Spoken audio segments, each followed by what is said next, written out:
Buenas tardes, soy Macario Lozano y este es su programa Jornal 2030. Gracias por estar con nosotros. Violeta, buenas tardes, ¿cómo estás? Hola Macario, ¿qué tal? Buenas tardes. La semana pasada aquí en el Estado de México se llevó a cabo un foro sobre el problema de las mujeres y se trató lo del feminicidio, un tema que salió incluso el foro fue obligado por lo que ha salido sobre este problema, ¿no? Así es, los datos que señalan que el Estado de México ocupa el primer lugar en número de feminicidios, es decir, en muertes, homicidios de mujeres. Por tanto, bueno, las autoridades, como respuesta al no aceptar que tendría que haber una alerta de género en el Estado de México por estas altas cifras alarmantes, prefirieron optar por unos foros. Y bueno, vamos a ver cuáles son las opiniones que tenemos de especialistas y autoridades. En el Estado no se le está dando realmente la gravedad de la problemática, la violencia que están viviendo las mujeres. Desafortunadamente tenemos que esperar a que haya muertes de mujeres para entonces sí poner ya atención en esta problemática. No, yo creo que no es una cuestión política, yo creo que sí es una cuestión de poner en la mesa los derechos humanos de las mujeres, que tiene que ver con estos mecanismos internacionales.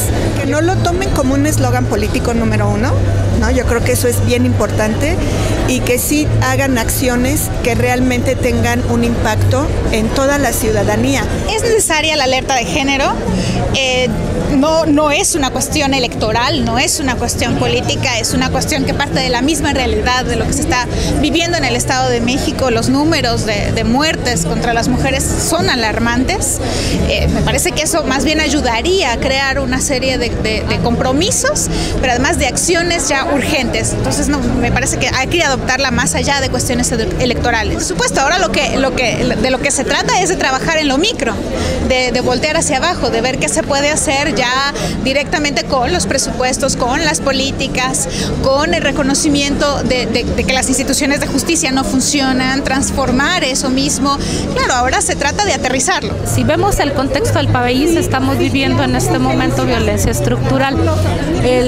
La ley de acceso a las mujeres a una vida libre de violencia establece la figura, entre otras muchas cosas, de la alerta de género. Aquí lo que pasó es, se prendió un semáforo, estamos en amarillo rojo, desafortunadamente. Esto también nos llama a una reflexión, un trabajo a la eliminación de la violencia, que es lo que tenemos que perseguir. A lo mejor es momento de volver a replantearnos qué estamos haciendo con respecto al tema, sin esperar algo que provoque un 8 columnas o algo que haya mucho ruido. Vamos más bien a ver el trabajo que se está haciendo en el tema y no dejar de hacerlo, que eso es lo más importante. Yo estoy segura que la violencia sí existe, ¿sí? Y que eso tiene que haberse erradicado. Es más, yo pienso que la alerta tendría que haber solicitado mucho antes que ahora. Independientemente de las cifras que se estén argumentando, ¿no? De decir es que no son tantas feminicidios, yo creo que independientemente de ello, si se está diciendo, ¿sí?, que hay una sospecha de que hay un problema grave de violencia hacia la mujer, yo creo que es suficiente razón para que la alerta se acepte, para asignar recursos, para hacer un diagnóstico, para homogeneizar indicadores y para tomar medidas de emergencia que erradiquen la violencia en contra de las mujeres. Si esto queda aquí y no va más allá, yo te diría que yo pensaría que es electoral y no queda aquí más que un foro para venirnos a desahogar. Se reconoce la violencia en el Estado, seguimos trabajando, reconocemos el problema, pero lo que sí es que, y se ha mencionado, que sería muy lamentable que gente quisiera utilizar este problema tan grave, este problema que realmente lacera a la sociedad, como una cuestión política. Nosotros que estamos haciendo con trabajo estamos demostrando que nos preocupa y que estamos desarrollando acciones para prevenir este problema. Este grave problema, que es la expresión brutal más cruda de lo que es la violencia de género, se ha querido minimizar en el Estado de México. Sin embargo, allí en el propio foro, y una magistrada del Tribunal Superior de Justicia, Virginia Chávez o Valdés Chávez, puso una cifra que son espeluznantes. Por ejemplo, dijo que en el 2005 hubo 98 feminicidios, en 2.325 muertes violentas, representaron el 4%. En el 2010, que las muertes violentas intencionales bajaron más un 55% y se ubicaron en 1.029, el de mujeres fue 225, y aquí sí ya representaron el 21% del total de muertes violentas intencionales de mujeres dentro del conjunto de homicidios en todo el Estado, ¿no? Y así es, todas estas cifras son finalmente oficiales. De hecho, previa a estos foros, la diputada del PAN, Mónica Fragoso, también que insistía en que sí tenía que haber una alerta de género en el Estado de México, por el gran número de muertes, de homicidios más bien de mujeres. Señalaba también cifras de la Procuraduría donde demostraba que además de incrementarse el número de homicidios, también se ha incrementado la impunidad. Es decir, que es muy poco el porcentaje de muertes que llegan a esclarecerse. La mayoría quedan en el olvido, la mayoría nunca se aclaran y finalmente solamente forman parte de una estadística. Es decir, hay una agresión mortal contra las mujeres muy notoria y muy ascendente en el Estado de México, porque las muertes violentas intencionales generales bajaron 55% de 2005 a 2010, las muertes intencionales violentas de mujeres, o sea, homicidio doloso, aunque dicen debe ser feminicidio, se incrementaron 127%, y también esto representa una proporción dentro del conjunto de todos los homicidios generales que ha crecido del 4% al 21%, es decir, 400% la proporción de muertes de mujeres sobre el resto de los hombres. Y las autoridades se escudan en que las cifras no son tan alarmantes porque el Estado de México tiene la mayor población del país. Y entonces, al ver el número de homicidios por cada 100,000 habitantes, entre otras cuestiones, ellos dicen que en realidad la cifra es menor a otras entidades, a otros sitios. Pero la verdad es que es alarmante. Cualquier número de muertes, y sobre todo este que es tan alto, es muy preocupante y bueno, las autoridades, más que estarse justificando, tendrían que actuar y prevenirlo para evitar que continúen. A mí me sorprendió mucho e incluso fue estimulante la participación de esta magistrada, porque se suponía que iba a tratar de hacer suyo y a defender el discurso oficial de que aquí son mucha gente y por consecuentemente las muertes de mujeres son pocas, no cuentan. Y no, la verdad que fue muy crítica, porque también dijo que a pesar de que ha ido creciendo el número de mujeres asesinadas, las autoridades no hacen lo suficiente para frenar y revertir este fenómeno. O sea, me pareció su posición crítica y de las que más valiosa dentro del foro, ¿no?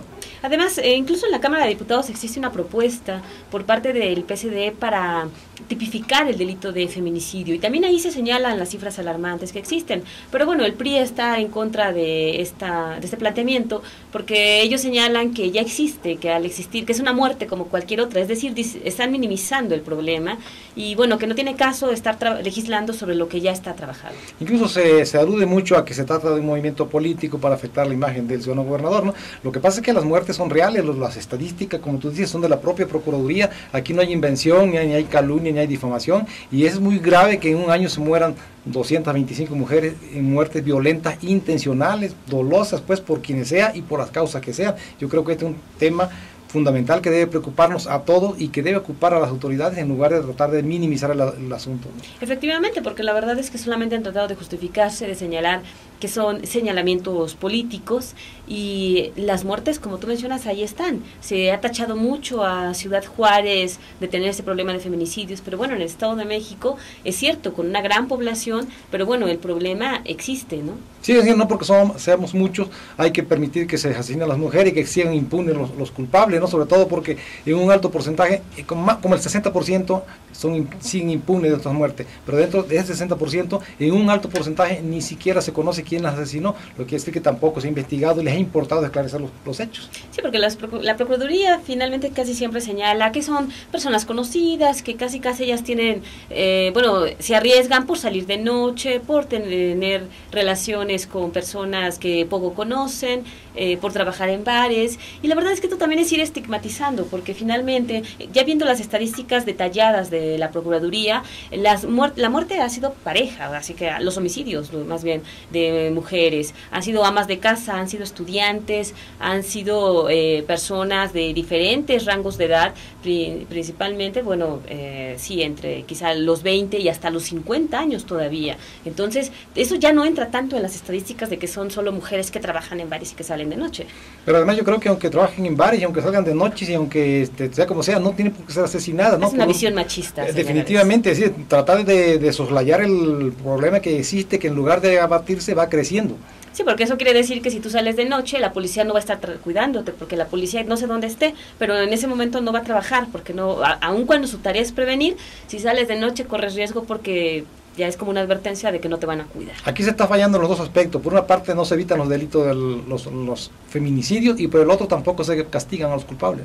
Así es, lamentablemente las autoridades están más preocupadas por justificarse que por realmente remediar este asunto. Ha habido muchas críticas, ha habido muchas propuestas por parte de la oposición y no es sino hasta que este problema se vuelve ya nacional, cuando empieza la presión al gobierno, cuando llevan a cabo unos foros donde el gobernador anuncia que van a derivar en iniciativas de ley. Yo creo que no necesitaban los foros, todo lo que se dijo en su mayoría ya se había dicho, gente como tú mencionas como la magistrada, se tiene aquí en el Estado de México, podían haber hecho mesas de trabajo sin gastos como los que hicieron, sin lucimiento como el que buscaron, para presentar esas propuestas legislativas que ojalá no tarden mucho en llegar. Y es lamentable además que mujeres sean las propias defensoras del discurso oficial de que somos muchos, consecuentemente no debe preocuparnos las mujeres, ¿no? Y que hay un móvil político atrás de esto, como Patricia Mercado, Ana Lilia Herrera, ¿no? Sí, es lamentable que las funcionarias solamente sigan la línea política, el perfil de su partido, en lugar de preocuparse por la ciudadanía, porque claro, ahí se ve que el interés de la ciudadanía no es la prioridad para ellas. Claro. Pero bueno, vamos a un corte y regresamos.